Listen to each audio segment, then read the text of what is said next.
It is the first chapter of class 12th. The name of the chapter is The Last Lesson, Alphonse Daudet. इस पर मैं यह चौथा video बन रहा है हमारा। पहला समरी है, दूसरा पार्ट 1 पार्ट 2 बना चुका हूँ और ये थर्ड पार्ट बन रहा है, थर्ड पार्ट का वीडियो है। इसको बड़े ध्यान से समझना। पहले के दो वीडियो में ये बताया गया है कि जो इसका नरेटर है उसका नाम फ्रेंच है और स्कूल स्टूडेंट है और उसके विद्यालय में जो टीचर हैं वो फ्रेंच लैंग्वेज के टीचर हैं, उनका नाम एम हैमल है। एम हैमल चाहते हैं कि बच्चे ध्यान से पढ़ें, किंतु कुछ बच्चे वहाँ के अनरूली हैं। आपको ये भी जानकारी है, अगर आप वीडियो देखे होंगे तो, कि एम हैमल बच्चों से दूसरे दिन पार्टिसिपल पर कुछ क्वेश्चन करने वाले थे जो होमवर्क में दिए थे। वो इधर फ्रेंच को कुछ भी नहीं आता था, वो पढ़ने में ध्यान दे तब तो उसको कुछ भी नहीं आ रहा था, वो एकदम आलसी बच्चा था। और जब विद्यालय पहुंचता है तो नोटिस बोर्ड, रास्ते में नोटिस बोर्ड दिखाई देता है जहां पर कुछ लोग इकट्ठा हैं, तो इसको डाउट होता है कि यहीं से खराब न्यूज़ आते हैं, मामला क्या है। जानना चाहता है, लेकिन चूंकि लेट न हो जाए इस डर से वो दौड़ कर जल्दी विद्यालय पहुंचता है और विद्यालय में क्लास चालू हो गया है। सारे बच्चे अपने सीट पर बैठ चुके हैं। एम हैमल अपना छड़ी को अपने बाँह के नीचे दबाए, जो रूलर था आयरन रूलर, इधर उधर घूम रहे हैं। यह एंट्री करते ही बड़े शर्म से इसका चेहरा लाल हो जाता है, डरा हुआ कि कहीं एम हैमल डांटने न लगें। लेकिन उस दिन एम हैमल का बिहेवियर बदला हुआ है, बड़े पोलाइटली बोलते हैं, इससे बहुत अच्छे टोन में बोले हैं कि जाओ और अपने स्थान पर बैठ जाओ। फ्रेंच को बहुत आश्चर्य होता है कि ये क्या हो रहा है। दूसरा चीज़ ये देखता है, थोड़ा बदला हुआ, कि जो एम हैमल हैं अच्छे ड्रेस में हैं, कोट पहन रखे हैं, जालीदार शर्ट पहन रखे हैं, ब्लैक सिल्क का टोपी लगा चुके हैं, कैप लगाए हुए हैं। और यह ड्रेस वो तभी पहनते थे जब विद्यालय में कोई फंक्शन होता था, चाहे कोई निरीक्षण होता था या रिवार्ड डिस्ट्रीब्यूट करना होता था। तो इसको बड़ा असर, आखिर एम हैमल आज क्यों पहने हुए हैं। पीछे मुड़कर देखता है तो उसके क्लास में पिछली सीट पर गांव के कुछ ग्रामीण बैठे हुए हैं। ये भी एक हैरान करने वाली चीज़ थी। वहाँ तो विद्यालय में उस क्लास में बच्चों की ज़रूरत थी, ये सोच नहीं पाता, सर्च करता है। तब तक एम हैमल कहते हैं कि बच्चों, my children, it is the last lesson. बोलते हैं कि अंतिम लेसन है, इसीलिए इस लेसन का नाम द लास्ट लेसन लिखा गया है। अंतिम पाठ किस चीज़ का? तो फ्रेंच लैंग्वेज का। चूँकि वो फ्रेंच लैंग्वेज पढ़ाया करते थे, इसलिए बोला है उन्होंने कि द लास्ट लेसन। बच्चों, जब ये बोलते हैं कि अंतिम पाठ है तो इसको थोड़ा सा दुख महसूस होता है कि ये क्या। फिर वो बताते हैं कि यह जो एरिया है, जिस डिस्ट्रिक्ट में विद्यालय है, वहाँ पर जर्मनी ने कैप्चर कर रखा है और वहाँ पर अब जर्मन पढ़ाया जाएगा, फ्रेंच नहीं पढ़ाया जाएगा। इससे बड़ा दुख होता है, क्योंकि ABCD कुछ नहीं जानता था, पढ़ने पर ध्यान नहीं दिया, समय को किल किया। फिर उनकी बात को बड़े ध्यान से सुनता है और समझ जाता है कि ग्रामीण क्यों आकर के बैठे हुए हैं। शायद वे लोग इनके 40 साल का जो सर्विस था उसका सम्मान करने के लिए आए थे। बच्चों, इसके बाद लास्ट में एम हैमल ने इसको पार्टिसिपल पर बताने के लिए कहा है। ये कुछ नहीं बता पा रहा, चूँकि कुछ आता नहीं था।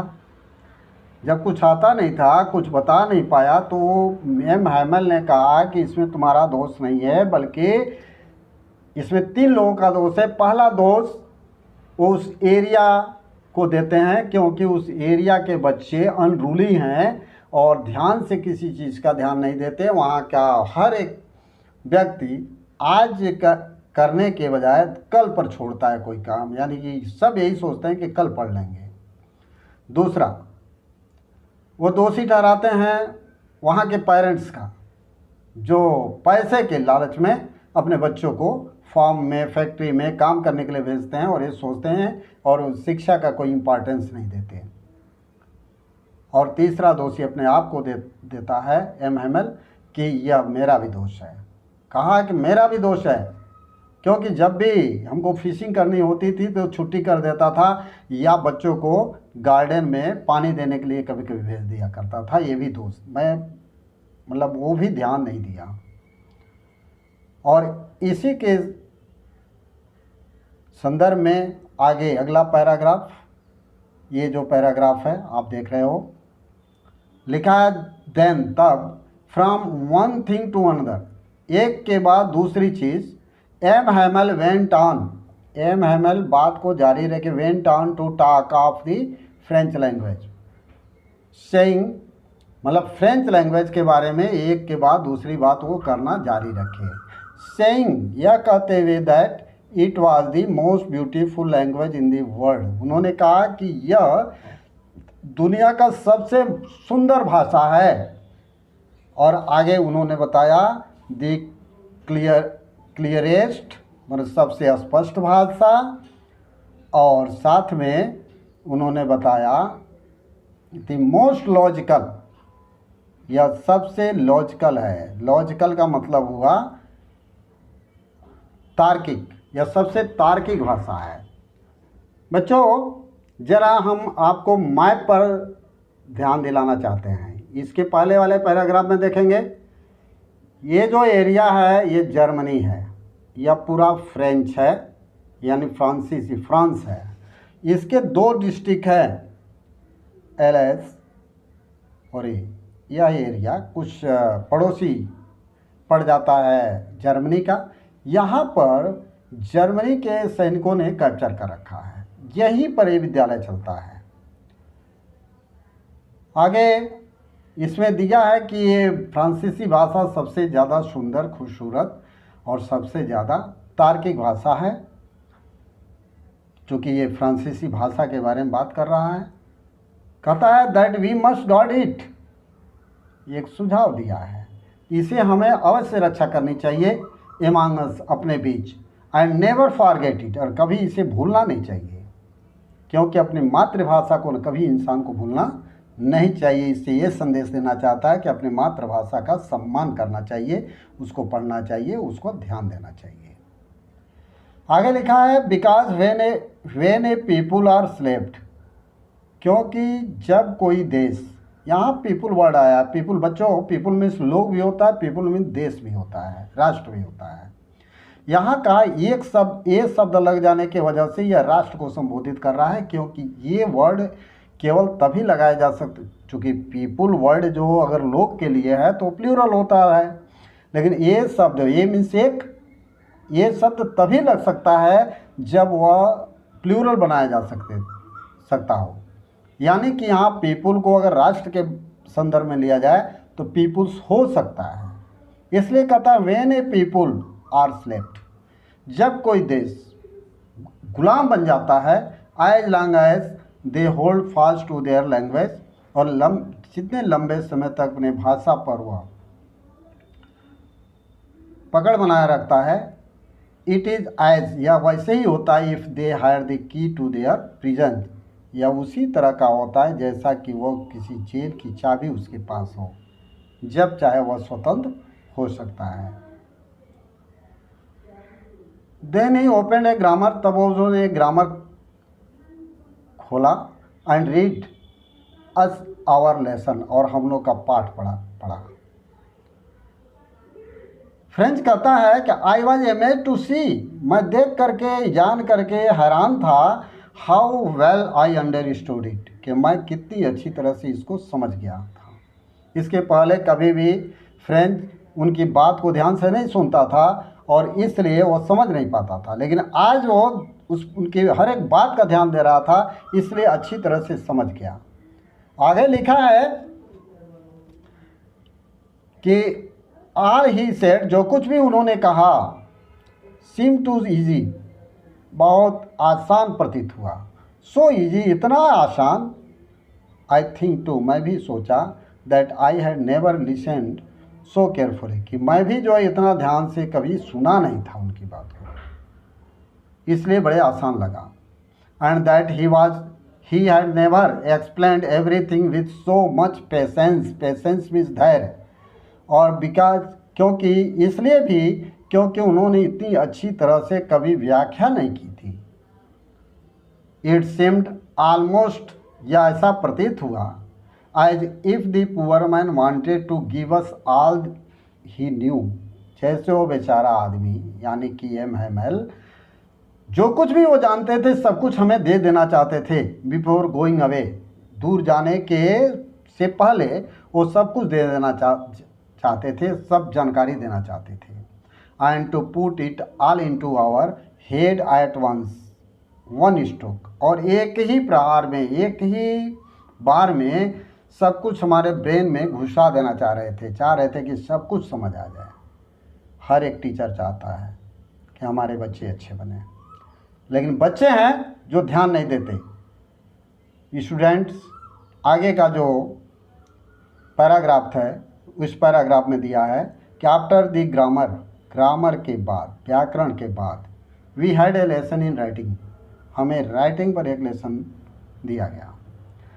दैट डे, उस दिन, M Hamel had new copies, M Hamel ने क्या किया था कि नई नई कापियाँ लाया था फॉर अस, हमारे लिए, written a beautiful round hand, एक सुंदर सुंदर हैंड राइटिंग में, कैपिटल लेटर में लिखा हुआ, जिस पे क्या लिखा था, तो लिखा था फ्रांस एलएस, फ्रांस एलएस, क्योंकि एलएस में ही यह विद्यालय पढ़ता था, तो एलएस और फ्रांस को प्राथमिकता देकर सिर्फ यही शब्द लिखे गए थे।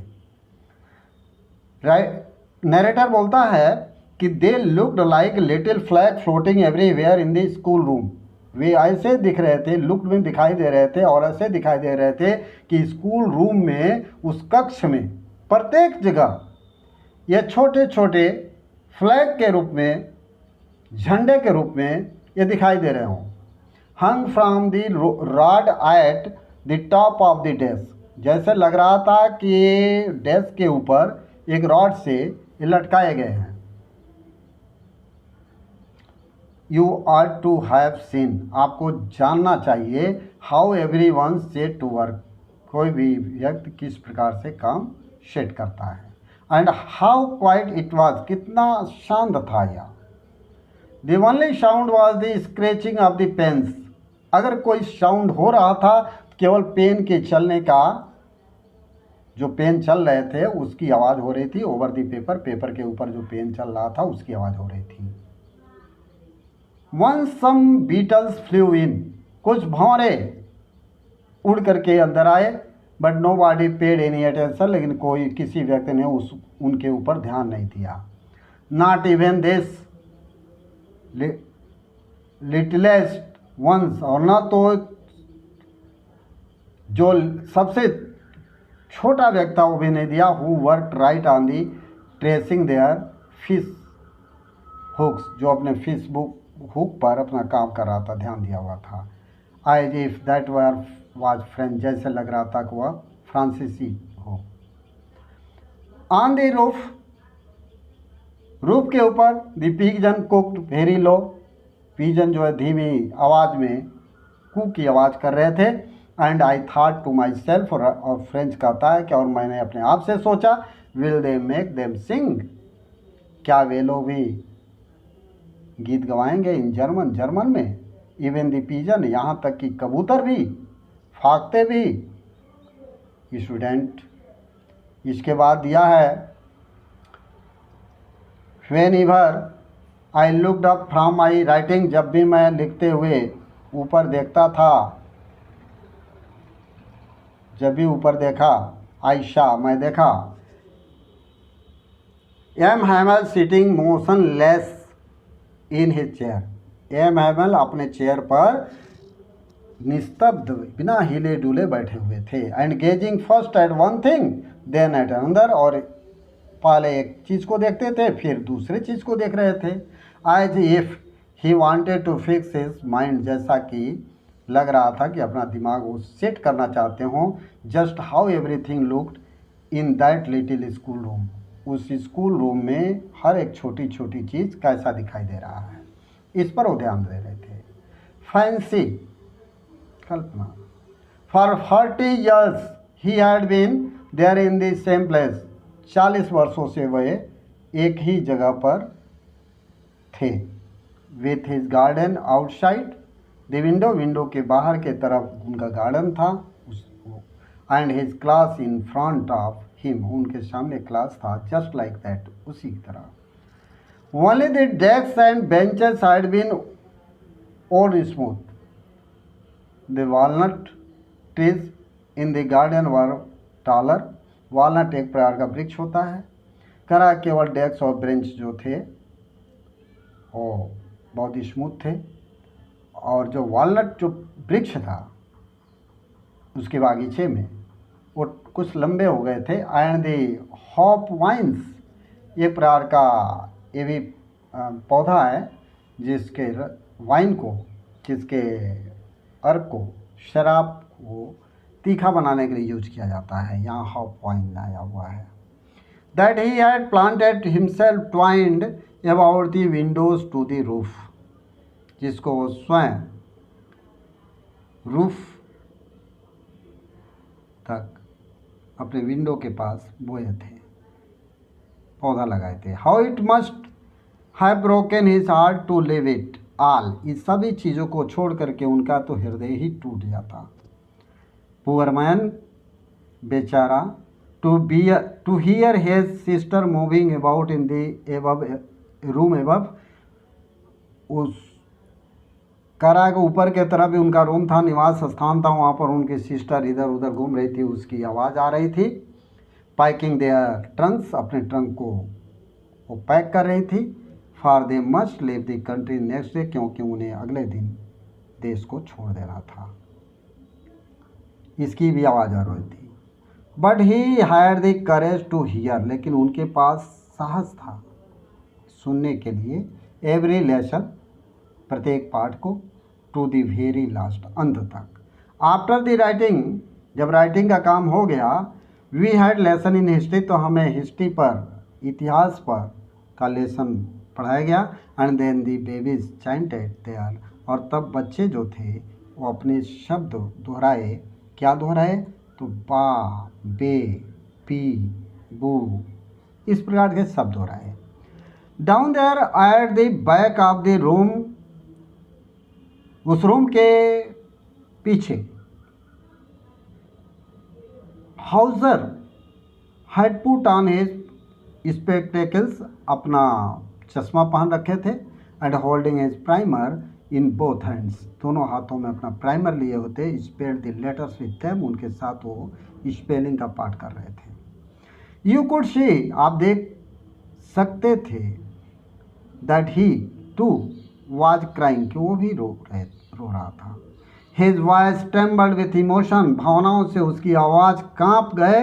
And it was so funny to hear him, और यह चीज़ उनके लिए बहुत मनोहर था।